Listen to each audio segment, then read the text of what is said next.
akhirnya muncullah yang tadi orang-orang, sekelompok orang yang mengkapitalisasi adalah jualan agama. Kita mencoba mengajak sebisa mungkin orang di sekitar kita untuk tidak terjerumus atau tidak larut terlalu dalam dengan cara berpikir materialisme, kapitalisme tadi. Menurut Ronggo Warsito, tetap luwih bejo, luwih beruntung orang yang tetap ingat, eleng lan waspada, ingat dan selalu waspada. Ingat bahwa hidup ini tidak selamanya. Hidup ini ternyata umur kita ternyata tidak panjang. Ini hanya opini arus bawah, opini dari masyarakat kebanyakan. Opini hanyalah sudut pandang. Assalamualaikum warahmatullahi wabarakatuh. Salam sejahtera untuk kita semua. Alhamdulillah ketemu lagi dengan saya, Ahmad Zaini dari N3 TV. Maaf beberapa waktu kemarin sempat off karena kesibukan, sering keluar kota sehingga tidak sempat membuat konten. Ini ingin aktif lagi, buat konten lagi, meskipun nanti bisa jadi tidak seaktif sebelumnya ya, karena kesibukannya terutama keluar kota ini kelihatannya semakin intensif gitu. Oke, dalam konten kali ini saya akan mengangkat sebuah tema yang kaitannya dengan jualan agama. Tema ini saya tertarik karena ada seorang konten kreator terkenal di Bandung yang beberapa waktu belakangan ini dia sering sekali kayaknya intensif betul mengangkat tentang tema ini, yaitu jualan agama. Artinya bahwa ada sekelompok orang yang memanfaatkan hal-hal yang bernuansa agama atau kegiatan-kegiatan keagamaan untuk mendapatkan keuntungan materi. Dia memberikan contoh, ada orang yang membuat jamaah tahlil. Nah, jamaah ini atau tim ini, dia ketika ada orang yang kebetulan keluarganya meninggal, dia menawarkan diri untuk bisa membacakan tahlil, tapi dia berikan tarif. Kalau tahlil itu akan didatangi orang sekian, tentu dananya sekian. Kalau lebih banyak, ya lebih banyak. Dan tim ini juga menyiapkan bahwa untuk konsumsinya dia siapkan gitu. Ada juga dia contohkan oleh si YouTuber tadi, ada orang yang jual air yang di branding bahwa air itu sudah dibacakan doa-doa, sehingga kalau meminum air itu, mengkonsumsi air itu, maka akan mendapatkan khasiat begini dan seterusnya. Oke, itu beberapa contoh yang dibuat. Tapi sebenarnya banyak sekali kalau bicara kegiatan keagamaan yang dimanfaatkan untuk kepentingan materi, itu banyak sekali. Ya, orang banyak ziarah makam wali gitu. Itu pun ada travel yang memanfaatkan itu untuk kadang ya nyuwun sewu, masih diragukan kewaliannya aja bisa di branding itu wali, dan itu diceritakan dan cerita macam-macam, jamaah bisa diajak ke sana nanti. Karena yang wali songo apa kan mungkin sudah berkali-kali, maka dimunculkan ada daerah-daerah baru yang menarik itu. Ini beberapa contoh saja, tapi intinya apa yang disampaikan oleh YouTuber tadi bukan sesuatu yang baru menurut saya. Jadi gejala mengeksploitasi, gejala mengkapitalisasi. Jadi jualan agama itu kan bahasa lainnya ya mengkapitalisasi agama. Itu sudah lama terjadi dan di berbagai hal. Dan terutama tentu pasca reformasi ini. Ketika pasca reformasi, ekonomi masyarakat Muslim terutama itu berkembang lebih baik. Jadi istilahnya ada perkembangan kelas menengah Muslim. Ini mereka kelompok-kelompok ini kan memang semangat keagamaannya itu luar biasa. Jadi ada semangat, ada antusiasme dalam melakukan kegiatan-kegiatan keagamaan. Nah, ini memang potensi akhirnya muncullah yang tadi orang-orang, sekelompok orang yang mengkapitalisasi adalah jualan agama. Jadi ada ustadz-ustadz dadaan gitu kan, dengan berbagai aksesorisnya. Terus dia mengisi pengajian di mana-mana. Karena memang banyak sekali orang yang membutuhkan itu. Nah, persoalan semacam itu, ya kita tidak bisa menjustifikasi atau menghukumi semuanya salah. Ya mungkin ada juga manfaatnya gitu ya. Karena memang mungkin dengan adanya label-label Islamnya, label-label agama itu, orang menjadi merasa nyaman gitu. Dan mungkin contoh tahlil tadi ya, tim tahlil tadi, jamaah tahlil tadi. Mungkin itu terjadi ya masih jarang, seperti itu mungkin masih jarang ya. Dan mungkin kalau itu terjadinya di kota besar. Di kota besar karena apa? Orang di kota besar itu sibuk mengundang tetangga untuk tahlilan setiap malam. Kalau ada keluarga yang meninggal selama 7 hari seandainya, itu kan nggak gampang. Maka mungkin tim yang seperti tadi itu ya memang dibutuhkan di dalam konteks sosial masyarakat perkotaan. Artinya kan kehadiran mereka itu juga menjadi solusi. Dulu orang melaksanakan ibadah seperti akikah ya untuk anak, itu ya cukup disembelih sendiri, terus dipotong-potong sendiri, diberikan ke tetangga. Sekarang juga banyak sekali yayasan atau badan usaha atau apalah yang menawarkan untuk tadi melakukan atau menjual jasa untuk membantu pelaksanaan akikah. Jadi orang yang akikah itu cukup bayar sekian, nanti dia akan dapat kiriman sekian porsi untuk dibagikan ke tetangga. Ya, memang dunia sekarang ini menuju ke sana perkembangannya. Maka menurut saya tadi saya katakan, kita mungkin tidak perlu cepat-cepat mengatakan itu salah ya. Fenomena ini tidak bisa langsung kita katakan salah. Bisa jadi orang itu tidak punya niat menjual agama. Tim tahlil tadi, bisa jadi dia memang niatnya untuk mempermudah masyarakat perkotaan. Jadi menurut saya ini tergantung niat seseorang. Jadi kalau kemarin kok di dalam konten YouTuber yang ternama itu kesannya ini sudah sangat negatif, saya mencoba membuka sedikit kemungkinan itu ada positifnya. Ya tergantung niatnya tadi, tergantung niatnya tim tahlil tadi. Kalau memang niatnya tim tahlil itu memang betul-betul niatnya mencari keuntungan materi, ya jelas itu nggak bisa dibenarkan. Sekarang kaitannya dengan agama itu kan ya ada apa-apa itu dikatakan syariah, wisata syariah, bank syariah, dan seterusnya itu kan ya tidak lepas dari memang tadi saya katakan, dengan banyaknya masyarakat perkotaan yang semangat keberagamaannya itu tinggi, terutama pasca reformasi 98, itu akhirnya muncul seperti itu. Dan menurut saya itu terjadi sebagai tadi, karena banyaknya permintaan, banyaknya orang yang memang orang Islam yang butuh itu, maka muncullah penawaran ini hukum ekonomi. Jadi ketika masyarakat yang sekuler di Eropa atau mungkin di negara barat yang manalah, itu bisa jadi jualan seperti itu nggak laku. Lah di Indonesia laku karena tadi masyarakat Indonesia itu religius, mayoritas Muslim, dan sekarang tuh semangat keberagamaannya itu membuncah, menggelora. Maka itu menjadi potensi pasar.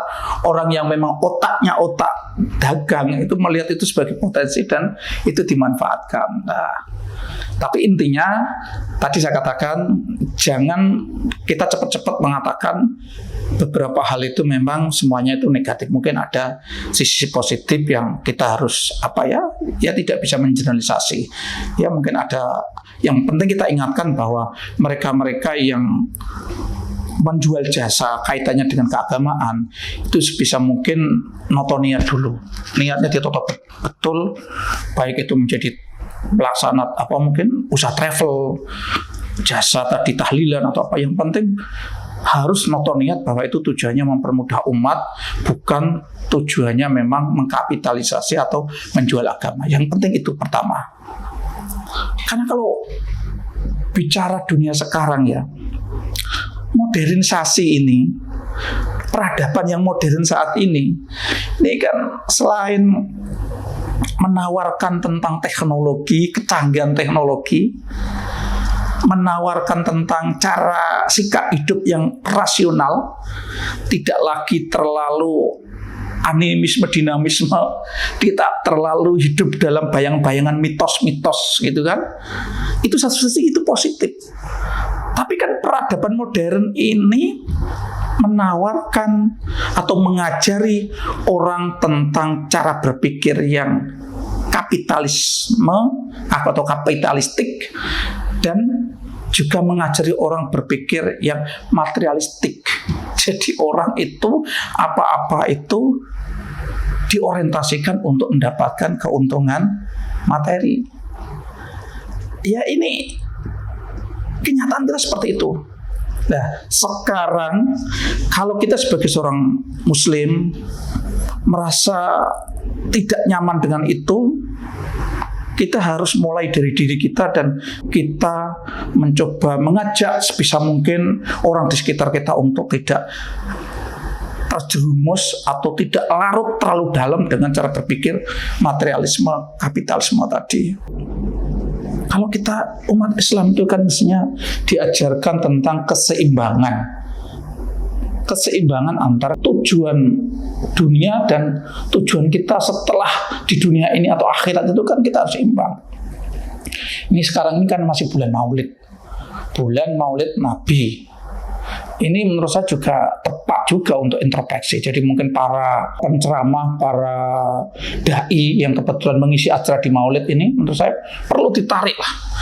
Di bulan Maulid ini kita perlu mengingat kembali bagaimana Nabi dulu mencontohkan dalam kehidupannya. Nabi itu jelas kehidupan yang dicontohkan Nabi bukan kehidupan yang materialistik dan kapitalistik.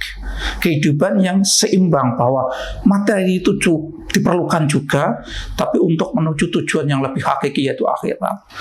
Jadi Maulid itu tidak cukup hanya membaca berjanji, tidak hanya cukup dengan perayaan-perayaan yang mungkin hanya baca selawat, tapi juga perlu ini diingatkan seperti ini, bahwa Nabi memberikan contoh kehidupan yang tidak hanya berorientasi sesaat di dunia, tapi juga di akhirat.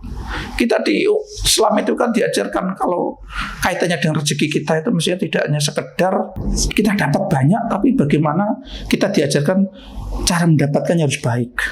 Sehingga kadang orang tua kita mengajarkan, meskipun nggak banyak tapi barokah. Barokah itu artinya apa? Akan menimbulkan, akan melahirkan kebaikan-kebaikan. Itu namanya barokah. Ya memang kalau masyarakat yang tidak tahu agama, masyarakat yang kehidupannya sangat kapitalistik dan materialistik, mungkin nggak akan berpikir soal apakah itu nanti berkah apa tidak, akan membawa kebaikan apa tidak. Yang penting dapat banyak. Dan sekarang ini kalau bicara mengkapitalisasi, menjual tadi, tidak hanya agama, pendidikan ya dijual, maka ada istilah kapitalisasi pendidikan. Kesehatan ya dijual. Orang sekarang orang sakit itu berobat tambah pusing, tambah sakit. Kenapa? Menghadapi biaya yang kadang bagi orang masyarakat kebanyakan tidak masuk akal. Periksa dokter spesialis saja hanya berapa menit, berapa biaya dibandingkan dengan jasa yang lain kan sangat jauh perbandingannya. Ini kan memang kapitalistik, karena ketika dokter itu dulu sekolah itu biayanya kadang miliar. Ya ini kan mata rantai yang harus diuraikan. Tapi intinya kembali lagi, kalau kita sebagai umat Islam merasa tidak nyaman dengan semua ini, gejala kapitalisasi, gejala materialisme ini, ya kita harus mencoba tadi, paling tidak diri kita sendiri, orang sekitar kita, dan kita terus menyuarakan. Karena sekarang semua dikapitalisasi, jabatan dikapitalisasi. Di orang rebutan jabatan apapun, tuh ujung-ujungnya nanti kan dia mengkapitalisasi jabatan itu, menjual jabatan itu untuk kepentingan mendapatkan keuntungan materi. Dan ini sudah luar biasa. Dan yang terpenting menurut saya, gejala ini terjadi karena apa? Umat Islam sekarang lebih terjebak kepada ibadah-ibadah yang sifatnya formalisme agama. Itu penting, itu memang harus. Tapi artinya apa? Itu sangat diutamakan. Kadang kita menyepelekan hal-hal yang sifatnya mungkin bagaimana kita menciptakan keadilan, bagaimana kita mendorong masyarakat Muslim itu menjadi lebih berdaya. bagaimana kita menciptakan masyarakat yang tidak ada korupsi. Kadang itu diabaikan, dianggap bukan bagian dari tugas agama, tapi seakan-akan tugas agama itu kegiatan keagamaan itu hanya bermuara hal yang sifatnya ritual keagamaan yang sifatnya formalistik tadi. Memang itu perlu, memang itu harus dilaksanakan.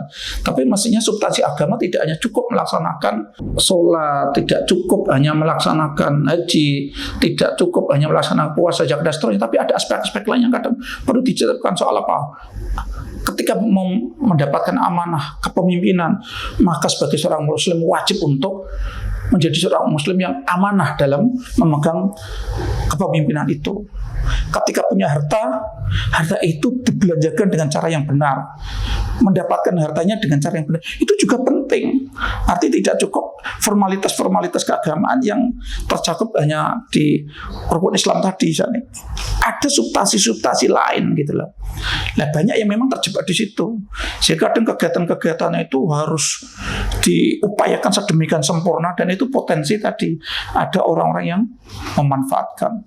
Padahal kalau tadi contoh tahlil, kembali ke tadi, itu kalau seandainya tahlil itu diambil substansinya bahwa tahlil itu adalah upaya kita mendoakan kepada keluarga kita, orang tua kita yang baru meninggal, itu tidak perlu harus nyewa tim seperti itu. Cukup mungkin kita sendiri dengan keluarga inti kita sendiri. Makanya lebih baik untuk Gus Pak dari Hambang itu mengajarkan untuk mendoakan orang tua itu yang terbaik justru dari anaknya sendiri, keluarga terdekatnya, kerabat terdekatnya, baru mungkin mengajak tetangga. Lah kadang repotnya nyewa tim, malah anaknya sendiri gak ikut tahlilan, repot. Artinya kita terjebak pada formalitas kegiatan tahlilan, kita tercerabut dari substansinya kirim doa gitu loh. Ini kita perlu kembali lagi dalam beribadah itu kembali ke substansi. Tapi memang zaman sekarang memang ini orang mengatakan ini zaman akhir. Zaman akhir itu ya situasinya seperti itu. Bagi kita itu pernah mendapatkan wejangan dari seorang pujangga yang cukup sangat terkenal, yaitu Ronggo Warsito. Ini mungkin sudah sangat kita sudah sangat sering mendengarkan ini mungkin. Jadi saya bacakan ini. Beliau bagaimana menggambarkan situasi di zaman akhir ini. Beliau mengatakan amenangi zaman edan ewoh aya ing pambudi. Mengalami hidup di zaman yang edan atau di zaman yang gila, ya seperti sekarang ini, memang serba repot. Melu edan, ikut gila, ora tahan. Kita mau ikut gila, pikiran kita, naluri kita masih menolak. Yen tan melu anglakoni buya kaduman melik. Yen tan melu anglakoni, apabila tidak mengikuti arus tadi, arus yang gila tadi, maka ada potensi buya kaduman melik, ada potensi tidak akan mendapatkan apa-apa. Orang keduman itu gak kebagian. Kaliren wekasinipun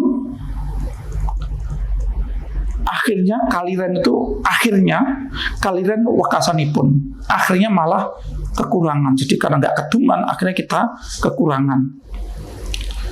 Dilalah kersane Allah atau dilah kersane Allah, tapi itu sudah menjadi kehendak Allah. Jadi menurut Ronggo Warsito, situasi zaman edan seperti sekarang itu sudah menjadi kehendak Allah. Dilalah kersane Allah. Beja-bejane kang lali, luweh beja kang eling lan waspada. Beja-bejane wong sing lali, wong sing ngedan tadi, menurut Ronggo Warsito tetap luweh beja, luweh beruntung orang yang tetap ingat, eling lan waspada, ingat dan selalu waspada. Ingat bahwa hidup ini tidak selamanya. Hidup ini ternyata umur kita ternyata tidak panjang. ingat atau eling bahwa harta yang mungkin kita kumpulkan dengan segala cara, dengan jumlah yang begitu banyak itu tidak bisa kita habiskan semuanya. Paling nanti yang menikmati ahli waris. Ingat. Jadi kita perlu ingat lan waspada. Waspada apa? Kita juga waspada bahwa suatu ketika kita akan dimintai pertanggungjawabannya di hadapan Sang Khalik, di hadapan yang zat yang menciptakan kita. Jadi Ronggo Warsito mengingatkan bahwa meskipun situasi ini bukan sesuatu yang mudah kita jalani, tapi kita diingatkan tetap sak beja-bejane, sak beruntung-beruntungnya adalah orang yang tetap eling dan orang yang tetap waspada, eling dengan berbagai hal yang tadi saya sebutkan tadi, bahwa kehidupan ini tidak hanya berakhir di dunia, tapi ada kehidupan setelah di dunia ini. Eling bahwa suatu ketika kita harus bertanggung jawab dengan semua harta yang kita dapatkan, dengan cara apa kita mendapatkannya, bagaimana kita memanfaatkannya, dan kita waspada bahwa semua itu harus kita lakukan dengan kehati-hatian sehingga kita selamat baik di dunia maupun di akhirat. Saya pikir itu sebagai seorang Islam, wejangan dari Ronggo Warsito ini menjadi salah satu falsafah hidup. Kita sebagai orang Jawa, saya pikir harus ingat dengan falsafah hidup yang seperti ini. Cukup sekian, semoga bermanfaat. Assalamualaikum warahmatullahi wabarakatuh.